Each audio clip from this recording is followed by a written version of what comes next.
had to multiply to equal the value of PQ has to be 24. And it says, because it's not asking us what it has to add to, it just says what happens when you multiply those two things.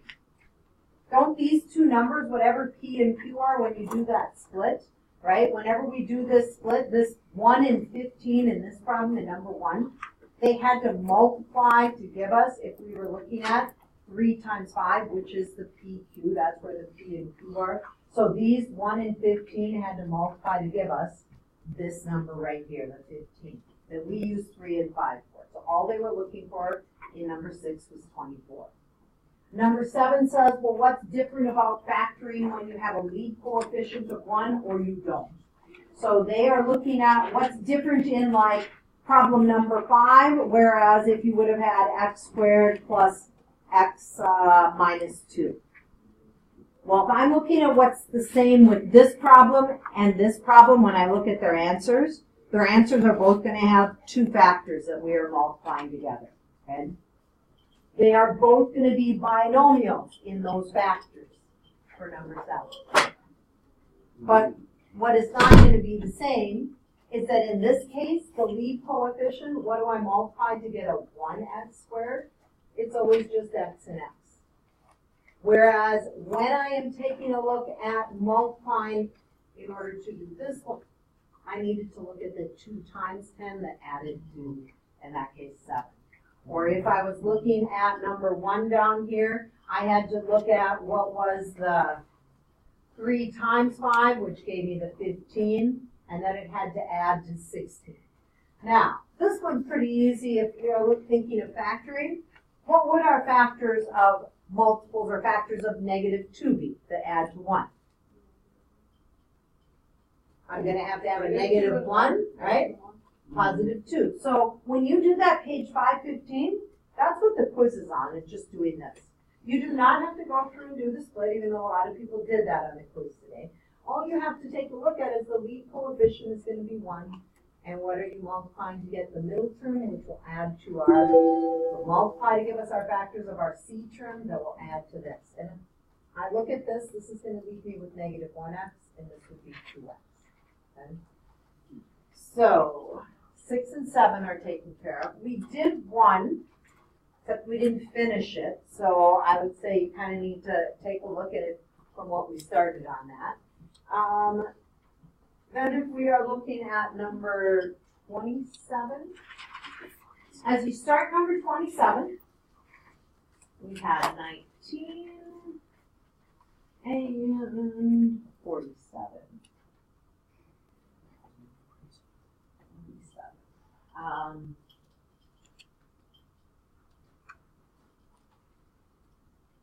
And I also want to take a look at 45.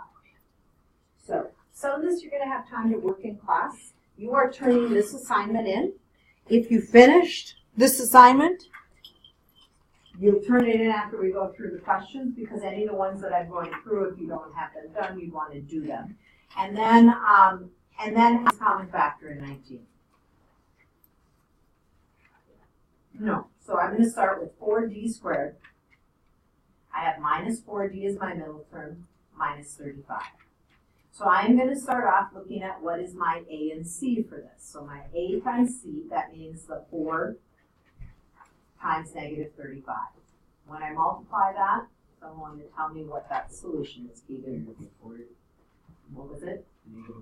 Negative 140. Now sometimes I might want to do the prime factorization here, but I can kind of look at negative 140 and figure out 2 numbers that multiply to negative 140 and add to negative 4.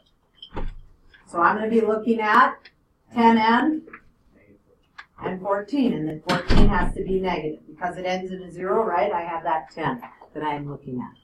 Thank you. So as I'm taking a look at, if I am taking a look at rewriting this, so if you didn't do number 19, this is where some of you were like, I don't get where the 10 and negative 14. That's how we rewrite this middle term. You're trying to split it. So you started the problem with 4d squared minus 4d minus 35. We now need to split this. That's going to give me 4d squared. We just said plus 10d minus 14D minus 35. So we're trying to split that middle term. Once we've split the middle term, we are now looking for, in the first two, my greatest common factor. Piper, the greatest common factor of those two is going to be how much? And what else? 2 and D. And I'm going to be left with, if I do that, Logan? 2D plus 5. So now my key thing is I probably wanted 2D plus 5, and I have negative 14 and negative 35, and their common factor is what? If I am looking at that, Jacob. Greatest common factor.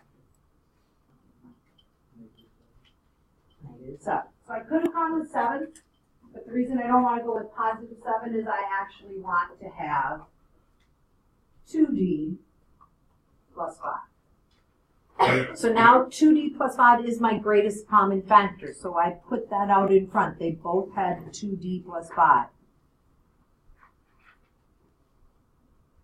And the second thing I'm left with is 2D minus this 7. So the reason we had to do the 10 and negative 14 is because 4 times negative 35 didn't give me the middle term, but there is no way 4 plus negative 35 will ever give me negative 4. So you had to look at other factors, okay? When you are doing question 27, question number 27, we have 9D squared plus 3, and they use R, 9R squared, plus 3R minus 30. Greatest common factor, Hale.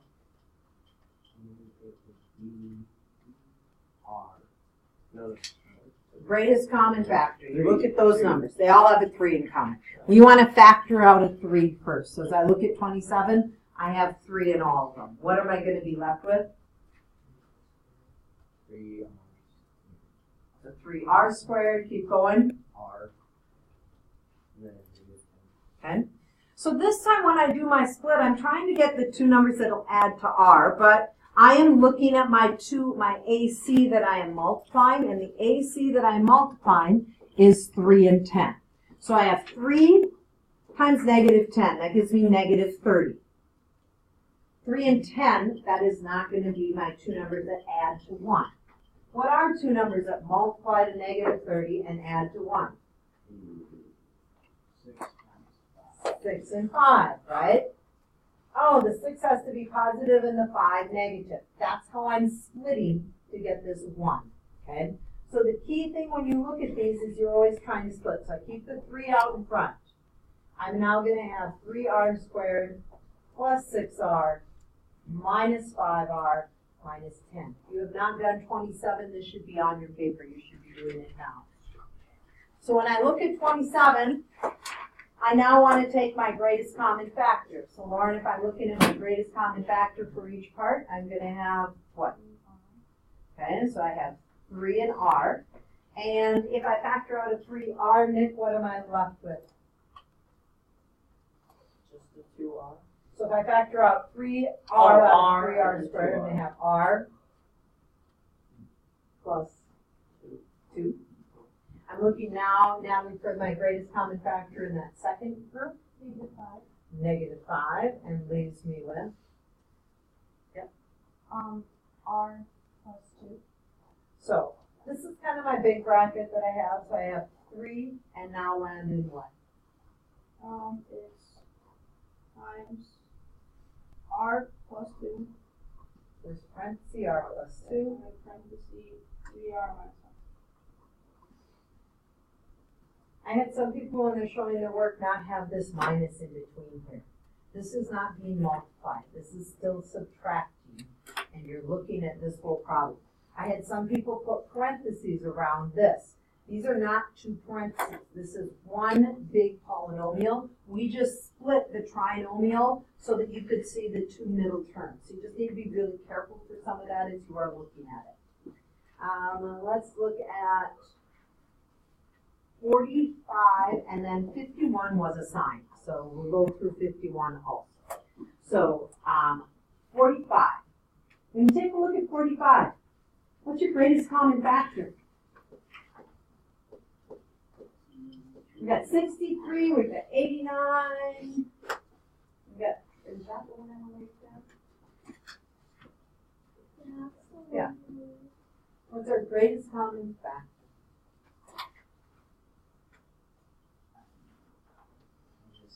What's our greatest common factor?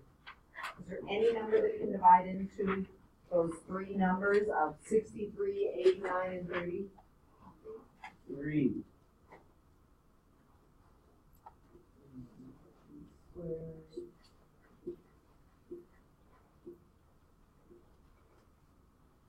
Anything larger than 3 if we're looking at? Probably not, right? So we're going to have 3 out in front. And if we do that, we are left with 3 goes into 63. 21. 1.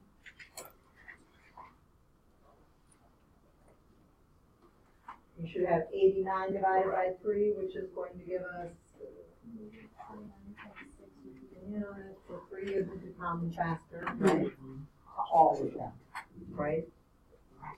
So, if when you are looking at some of these, you might get some really large numbers. You can't factor, right? So now when we take a look at 63 times 30, 18. and how do we look at the prime factors of 63? Because this comes out to be how much? And you go, I'll no clue to get 89. So 63 is, if we are looking at prime factors, Emily? 3 times 3 times 7. So 9 times 7, right?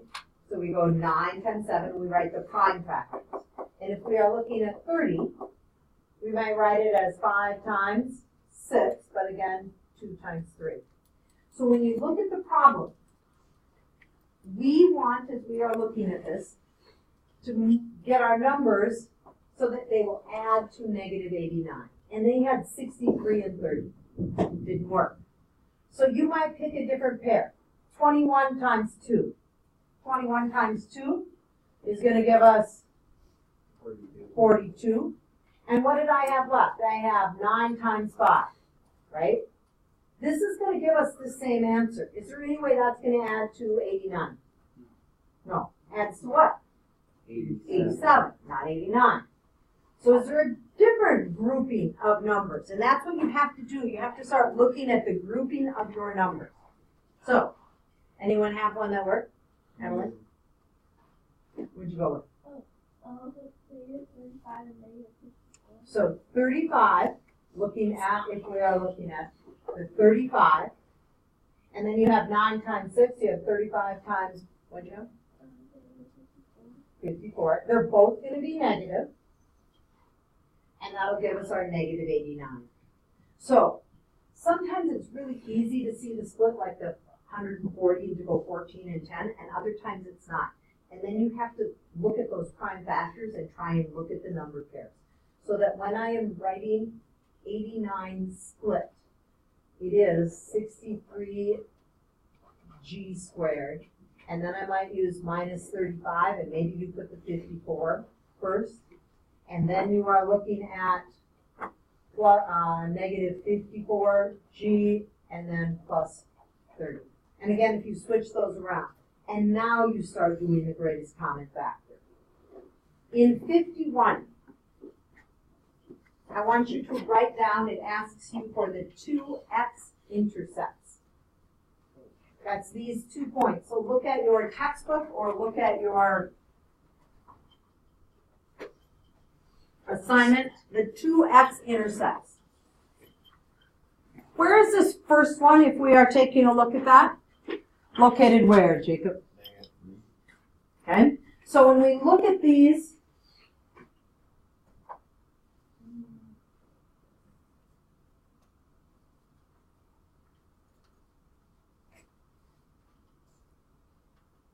so if I am looking at the, right, if I ask you to tell me the x-intercepts in 51, he said one of them is negative 3.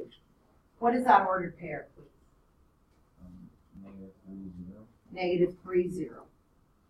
Please, looking at that graph up there, write down in 51 for part A, what is another one of your x-intercepts?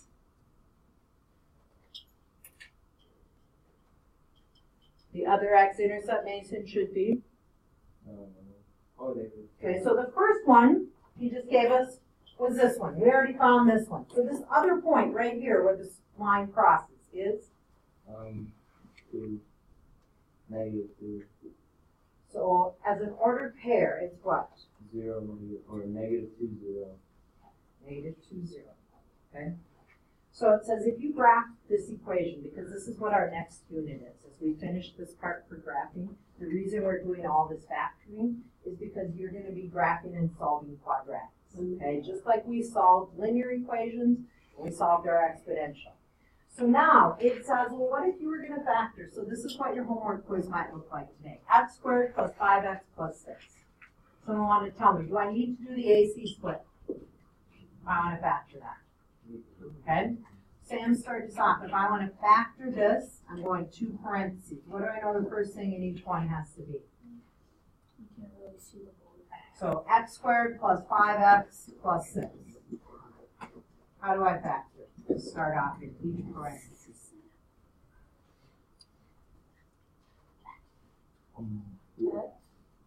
What are you, the first term in each one, right, as we just finished this?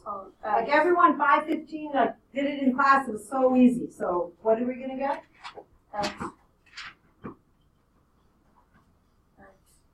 X and X, right? Okay. So now I gotta figure out, because I can factor this right away. I do not have to do that split. I am looking for the factors of 6, right? Factors of 6 that will add to 5. So I should have that? 2 and 3. So tell me how I'm going to write that as my factors here. X what? X plus 2. So that's what we did on page 515 that I was, oh, this is so easy. And we did the new stuff, right, on 520. This would be our answer, right? A factored form of x squared plus 5x plus 6. And here's what's going to happen when we start our next unit. You will set this whole thing equal to 0. And if I would solve, so please write this on your paper, x plus 2 equals 0 and x plus 3 equals 0. For the first one, what would you get for a solution? X equals -2.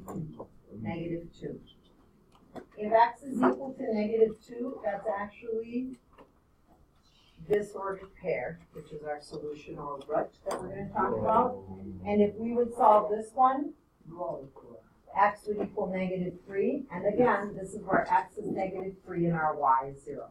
So the next unit that you are going to be doing after this, that's why it is so important that you get the factoring done. So on your H6 worksheet, you will do the odds and 30.